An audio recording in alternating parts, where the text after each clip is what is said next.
ও মা হাইদ্যা আমার আজিম ভাই করিস কি? হাই দেখ, পুকুর পাড়ে মাছ চাষ করে।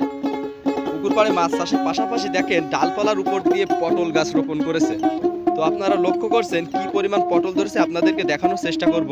আপনারা দেখেন কত সুন্দর পটল হয়েছে গাছে। তো আপনারা কি মাছ চাষ করছেন? আপনাদের পুকুর পাড় কি খালি রয়েছে? তো আপনারা চাইলে কিন্তু এমনভাবে পুকুর পাড় খালি না রেখে নানান ধরনের সবজি চাষ করতে পারেন। আর সবজি চাষ করে পাশাপাশি আপনারা পরিবারের চাহিদার সাথে সাথে আপনারা কিন্তু বাজারে বিক্রি করে নিজের পকেট মানিও কিছু উপার্জন করতে পারেন। এটা হলো পোল্লা গাছ। দেখেন কি পরিমাণ, কত সুন্দর আর কত দূর থেকে লম্বা করে বেড়া দিয়ে উনি পটল চাষ করেছে।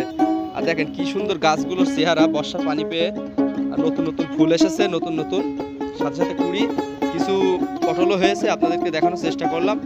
তো আপনারাও চাইলে এমন বাড়ির আঙিনাও একটি করে পটল গাছ লাগিয়ে এর থেকেও আপনারা বাড়ির চাহিদা মেটাতে পারেন।